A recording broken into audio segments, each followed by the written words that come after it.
Okay, so you all have a handout here, sentence structure, sentence types handout. And what I'm going to do using this handout is just give you a very brief, and it's going to be a necessarily limited introduction to an overview of sentences. This is the kind of overview that's going to be useful for all sorts of languages. So this will help you not just with English sentences and not just with Hebrew sentences, but as you think about Greek sentences, as you're taking Greek, Latin, all these sorts of things apply. So we're going to talk about sentence types, how the elements of sentences fit together syntactically. So I want to talk about a few definitions here as it relates to sentences. First of all, we have a constituent and function slot. I use the word function slot in my definition for constituent here. And a constituent is an element within the hierarchy of a sentence filling a grammatical function slot. What's a function slot?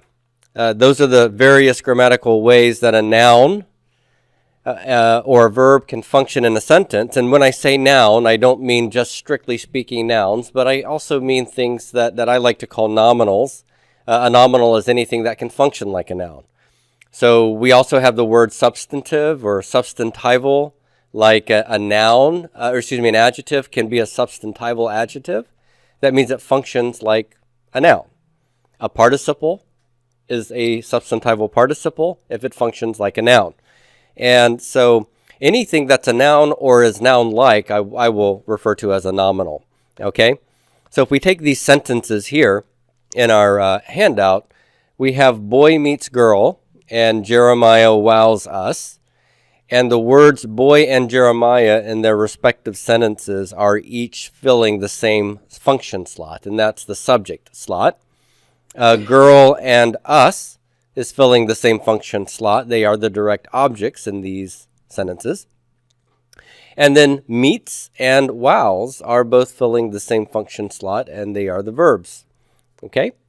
So a constituent is something that fills a function slot in a sentence. Now, when we talk about verbs, there are several terms that we're going to use to describe them. The word transitive describes a verb that can take a direct object.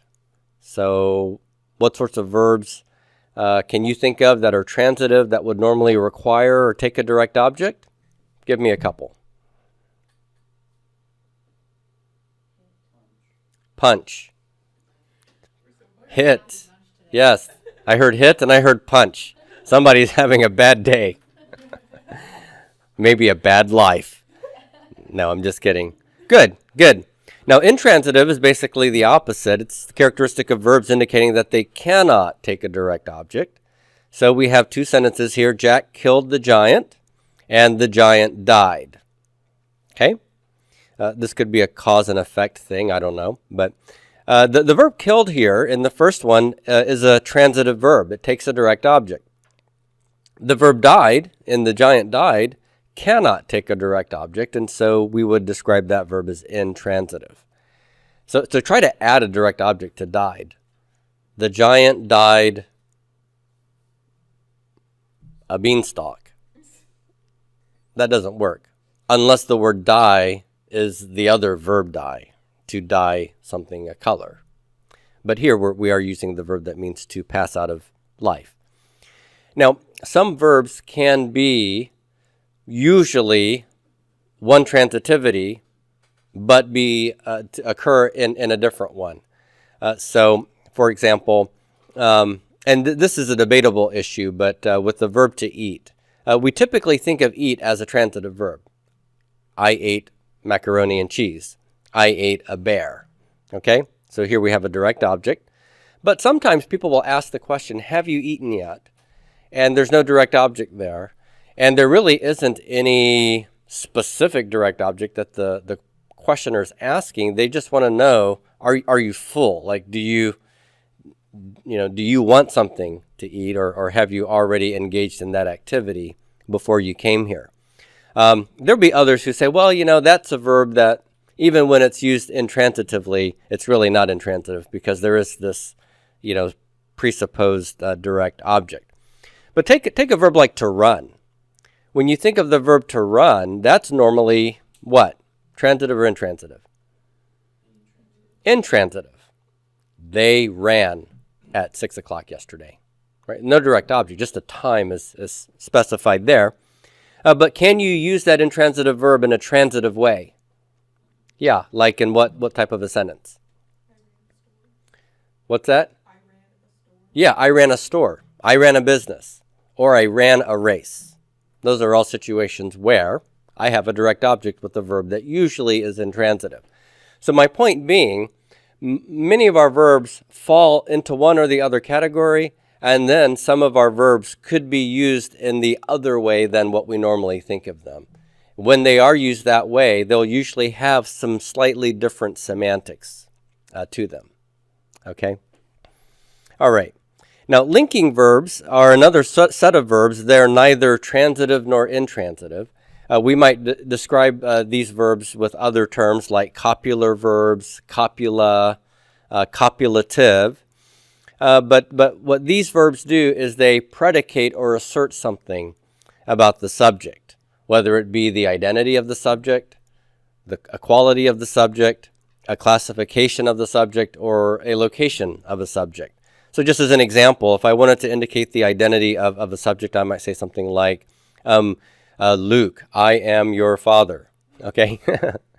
Copula am, and your father is my identity.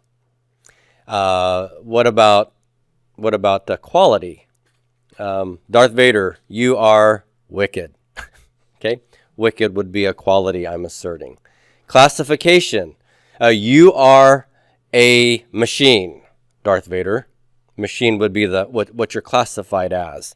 And then location of the subject, you are on the Death Star. That would be predicating where you are.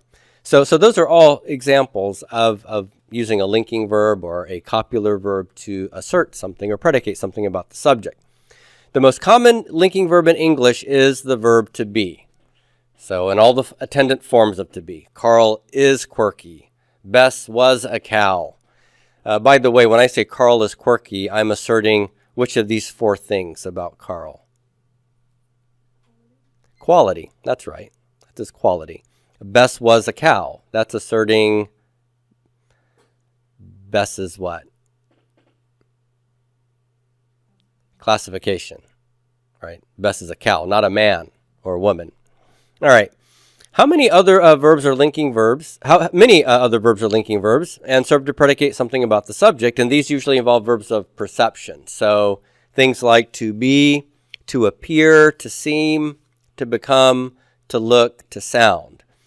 So when you look at these sentences below here, they are all saying something roughly akin to Carl is quirky. So I'm going to plug in all these other linking verbs. Carl appears quirky, Carl seems quirky, Carl becomes quirky, Carl looks quirky, Carl sounds quirky. All of these are ways of saying Carl is quirky according to a particular perception that I have of his quirkiness. And what's interesting about these sorts of verbs is if I were using Latin or Greek as my language and I wanted to say these things, what case would the subject be in? Carl. Carl would be nominative case, which is the case for subjects, right? And what case would quirky be in all these sentences? Nominative as well. That's right. Whereas if I have a transitive verb, then the word that goes with the verb is going to be what case typically? Accusative. That's right. That's right. Now, the word obligatory here in your handout has to do with the matter of certain constituents being required by the verb's semantic structure.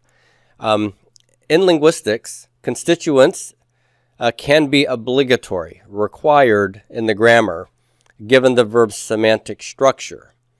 That is to say, you think about the verb and what it means, and is it the case that the verb's meaning requires 2, 3, maybe 1 participant or noun in the subject for it to be used properly?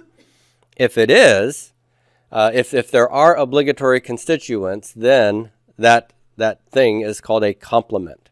And notice that there is an E used to spell compliment here, not an I. I means that you think someone looks good or you are saluting them for their appearance or accomplishment. Now here, compliment refers to something that is necessary or required to fill out an expression's requirements in order to be grammatical. If a phrase is a complement, that means that you can't remove it and still retain a grammatical sentence. For example, if a verb's transitive, then your direct object is required. It's obligatory. If you don't have it, the sentence is not deemed to be grammatical. So if you look at the sentence here, I viewed. If you walked up to somebody and said, Billy, I viewed, what will Billy say to you? What? Because your sentence is not complete yet. There is a missing direct object because viewed is transitive, and so it requires a direct object. The direct object is obligatory. The direct object would be described as a complement. It's a complement of that verb, given its semantic structure. Likewise, if a sentence contains an indirect object, then a direct object is necessarily going to be required too. You can't have an indirect object without also having a direct object. So sentences with an indirect object have an obligatory direct object along with it. So direct objects in such a sentence would be a constituent that's obligatory, a complement. So this example here, I gave John a wedgie. We have the subject I, gave is the verb, John is the indirect object, and a wedgie is what I gave John. That's the direct object. It's obligatory since I have an indirect object here, John. What happens if we omit the direct object? I gave John. Yeah, that's ungrammatical. I'm missing a constituent that verb's semantic structure requires, right? I need a giver, I need an object that's being conveyed to someone, and I need a recipient. I need three things. And I gave John a wedgie, I have all three. I gave John, I only have two of the three. I need that third one for it to be grammatical. Now, what about constituents that are not obligatory given the verb's semantic structure? We don't call those complements. Complements are for obligatory constituents. If it's not obligatory, then it's an adjunct. Okay, so complements and adjuncts are different kinds of things. Adjuncts are not obligatory. And they typically tell us things about the verbal action like time, place, or manner. So take a look at this sentence. I gave John a wedgie last night in the copier room. That may sound creepy, but that's our sentence here. I gave John a wedgie last night in the copier room. I have two expressions here, last night and in the copier room, that are not obligatory constituents. They are adjuncts. Adjuncts of last night, time, and in the copier room, adjunct of place, right? This is giving me information about the time and the place. These are both very interesting bits of information, but they are not obligatory constituents. And were we to omit one of those or the other, we would still have a grammatical sentence and wouldn't feel like we were missing anything. So look at these two examples.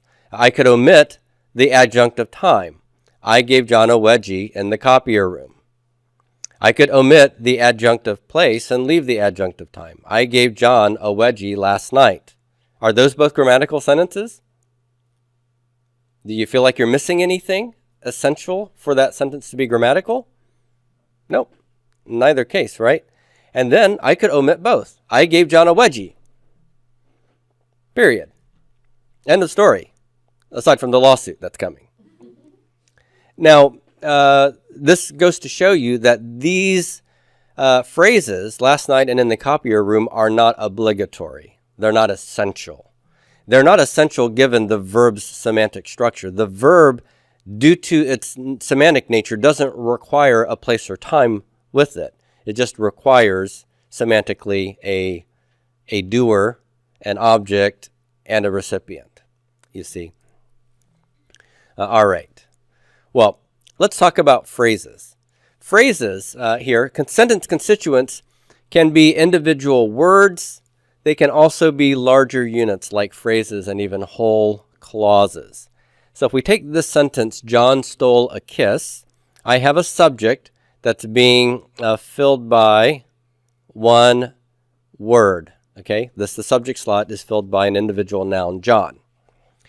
My subject, though, doesn't have to just be a one-word subject, a single noun. The subject could be a larger noun phrase. A noun phrase is a phrase where the noun is the most important part of the phrase, and everything else is really considered a modifying part of it. That word noun there, a noun phrase, would constitute what's called the head of the phrase. So if something is the head of a phrase, then it's the most important part, and then the whole expression is called that kind of phrase. So preposition is the most important part of a prepositional phrase. Prepositions determine the other parts of the prepositional phrase in the sense that, think about Greek, for example. If you had a preposition in Greek, what will that preposition determine about the object of the preposition? Could I put it in the nominative case? Oh, no, like the preposition's definition and the case are linked. Yes. So prepositions require their objects of the prepositions in Greek to be a certain case. That's because the preposition is governing the other parts of the prepositional phrase. It's the head. It's in charge. Okay? So when we have a noun phrase in Hebrew or Greek, the noun's the most important thing, and the article in Greek has to do what with the noun? Agree grammatically with it. Right? You don't start with an article's gender and then make the noun match it. You start with the noun's gender and the article matches it. You start with the noun's gender and any attributive adjectives match it. So the noun is the most important part of a noun phrase. It's the head. Okay? Now, so back to our point here. Subjects could be single nouns like John. John stole a kiss. By the way, John's getting wedgies and stealing kisses. John's really got some trouble at work here. The subject could be a larger noun phrase. So take the Black Knight. That's a noun phrase. It isn't just a single noun. And I could say the Black Knight stole a kiss. So remove one word, John, add the whole phrase. I could have a subject that's even longer than this little phrase, the Black Knight. It could be modified. A noun could be modified by adjectives and prepositional phrases. So I could say, the pathetic poor Black Knight of the Round Table of King Arthur stole a kiss. And that whole expression, that whole long thing is filling one slot in the sentence. It's the subject, just like John could be the subject. So single nouns or noun phrases could fill any noun function in the sentence. So if we take a look at the chart here as an example, we have for our function slot of the subject, we can see that the word men could be a one word single noun filling the subject slot. Men killed aliens. Or we could use a noun phrase in the same place. The men in black killed aliens. We could make men the direct object as a one word direct object. Aliens killed men, and aliens killed the men in black. A whole noun phrase could be that direct object slot. And then even the object of the preposition. So of is my preposition here. So the sons of men killed aliens. So men is my one word single noun object of the preposition. Or I could say the sons of the men in black killed aliens. So I can have very small constituents, or I can have a single constituent that is very long and complicated. In fact, you could conceivably create a single subject that would never end. I could say, like if my sentence was going to be something like the man ate a hamburger, but I wanted to keep describing the man, I could say the man on the street where I work in the town, of Biloxi, where my mother lived, and just keep adding modifier after modifier after modifier. All of that could go on ad infinitum. It would still fill one function slot as the subject of the sentence. Okay? It's a pretty amazing thing about language is we can be what's called recursive that way.